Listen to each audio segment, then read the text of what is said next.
8:38, seguimos con más noticias. La pandemia de COVID-19 es una amenaza de gran proporción, tanto para la salud física como para la salud mental y el bienestar de sociedades enteras que se han visto gravemente afectadas por esta crisis, siendo una prioridad que debe abordarse con urgencia. La adversidad asociada con las consecuencias socioeconómicas, el miedo al virus y su propagación en Ecuador en los últimos días, se han incrementado los casos en las noticias de suicidios. Esto debido a la ansiedad y depresión que sufren las personas producto de situaciones que se presentan en el diario vivir. Falta de sueño y pérdida de apetito. Identificar a tiempo los síntomas y buscar ayuda pueden ser factores fundamentales para las personas que están viviendo estos episodios. Y justamente para tratar este tema, damos la bienvenida a la psicóloga Marta Martínez para conversar sobre este tema. ¿Qué tal, Marta? ¿Cómo está? Buenos días. Bienvenida a la primera emisión de UCSG Noticias. ¿Qué tal? ¿Cómo le va?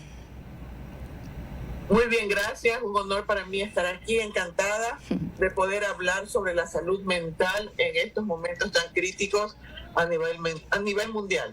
Por supuesto, Marta, la pandemia ha dejado tantas huellas en todos los ámbitos de nuestras vidas, económico, laboral, etcétera, pero en nuestra mente y corazón es donde más ha llegado. ¿Cómo podemos mantener o llegar a un equilibrio mental? Porque aún nos falta mucho para afrontar con respecto a la pandemia, todavía no se acaba. Bueno, realmente el ser humano debe tener conciencia que de alguna manera tenemos la capacidad de poder salir adelante. Centrarnos en el presente, saber qué cosas podemos hacer para poder estar bien es sumamente primordial. Porque si yo me pongo a pensar, no puedo, se me murieron personas que yo amo, no sé qué va a pasar mañana, o algo tan absurdo como creer que la vacuna es nuestro enemigo, realmente no nos permite salir adelante. Nosotros debemos aprender a obrar de manera científica y realmente informarnos y no desinformarnos. Yo estoy radicada en la ciudad de Nueva York, donde la vacunación pues es ya masiva. Tú vas a cualquier lugar donde se esté expendiendo la vacuna sin citas ni nada, y tú vas y accedes a eso.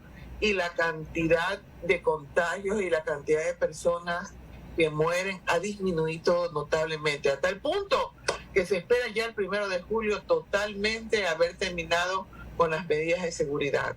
Entonces, ¿qué podemos hacer? Centrarnos en el hecho de que tenemos la capacidad de salir adelante y que mientras estemos vivos podemos hacerlo. Claro, se habla también mucho, Marta, con respecto a los resultados del confinamiento, tanto en locales comerciales como hoteles, cines y también otros sitios de diversión, pero no se habla o no se dice mucho con respecto al resultado mental que nos deja.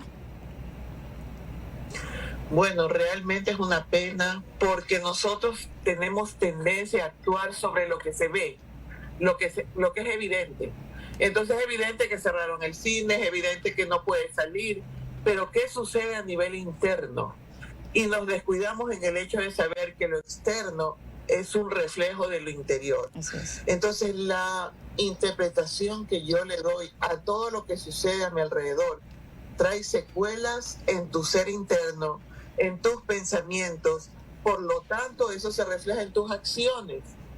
Realmente se espera que después de 1 o 2 años vamos a ver realmente el resultado de todo lo que estamos viviendo en la actualidad. Pero, a ver, de 1 a 2 años... son súper importantes. Marta, eso, justamente, de 1 a 2 años vamos a ver el resultado de lo que nos está dejando la pandemia en cuanto a lo mental, ¿verdad? Pero no debemos esperar hasta que suceda esto, hasta llegar al 1 o a los 2 años. ¿En qué momento debemos acudir a un psicólogo o alguien que nos ayude en estos momentos? Es que, ¿sabes qué sucede ahí? Etapa de shock. Hay mucha gente que está todavía aquí como que no termina de asimilar lo que está sucediendo.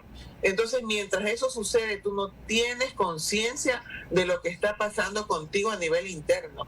Y por eso es que al pasar todas estas etapas del shock, primero el shock, de ahí el susto, el miedo, después empiezas a pensar y a decir, la gente se me murió, las condiciones de trabajo cambiaron, ¿qué se debe hacer o cuándo debes buscar ayuda? En primer lugar, debes saber que en la actualidad, en el presente, toda información que entre a tu cabeza y por tus sentidos definitivamente marca cómo te vas a sentir a futuro. Llenarnos de información que solamente es escandalosa o de información que realmente no nos suma, sino que nos resta, es la manera en que no nos vamos a ayudar, por decirlo de alguna forma. ¿Qué debemos hacer? Empecemos a buscar qué está a nuestro alcance para evitar en futuro estar mal. Por ejemplo, usar mascarillas, guardar la distancia social, lavarnos las manos, evitar las aglomeraciones, empezar a estudiar qué es la depresión y qué es la ansiedad para yo identificar los síntomas en mí. Oh, claro. Ahora, esto aquí que le voy a decir, Marta, lo he escuchado bastante, ¿verdad? Y el momento que nos encierran, en este caso es el COE, pues que por obvias razones, por el COVID-19, las personas sienten más la necesidad de salir. Incluso el saber que alguien nos, entre comillas, nos encierra, hace que nos sintamos atrapados y ahí es que se genera estas etapas de ansiedad o incluso depresión. ¿Por qué sucede esto y qué podemos hacer al respecto? Bueno, el ser humano tiene una característica totalmente natural y es el hecho de cuando te dicen no a algo, tu espíritu de contradicción quiere hacer exactamente lo contrario. Si yo te digo en este momento, por favor, no puedes tomar agua 2 horas, te da una sed increíble. Entonces el hecho de que te digan que tienes que quedarte en casa y de que es algo que tienes que acatar, forma en ti un deseo de rebeldía.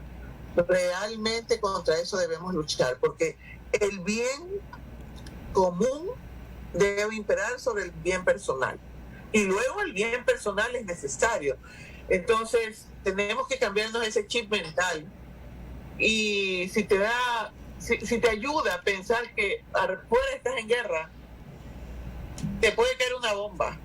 Entonces, en ese momento tú piensas, wow, puedo esconderme en mi casa. Pues afuera estamos en guerra con un enemigo invisible. Así es, Marta. ¿Qué ejercicios mentales o tal vez, no sé, respiratorios debemos realizar justamente cuando estamos presentando estos ataques de ansiedad? Bueno, realmente el poder respirar en 10 tiempos, inhalar, contando hasta 10 en tu mente, ¿no? Cosa que te puede resultar no fácil la primera vez, porque te da como tos, no estás acostumbrado. Pero cuando tú exhalas en 10 tiempos, lo esperas 10 tiempos y en 10 tiempos lo exhalas, tú estás botando toda la parte tóxica que suele agruparse en la parte baja de tu pulmón. ¿Y qué sucede? Cuando tú tienes un estado de ansiedad, tu corazón se acelera. Y eso te causa ese como miedo, ese frío, esas manos heladas, ese como temor. Entonces con la respiración, tú logras que los latidos del corazón tengan un ritmo normal. Entonces, esa es la manera física y más inmediata a la que podemos acudir para poder superar un momento de ansiedad. Marta, quiero agradecerle muchísimo por habernos acompañado en la mañana de hoy aquí en la primera emisión de UCSG Noticias. Muchas gracias a ustedes por la invitación, un honor. Muchísimas gracias. Agradecemos a la psicóloga Marta Martínez por habernos acompañado. Seguimos con más información, 8 horas 46 minutos.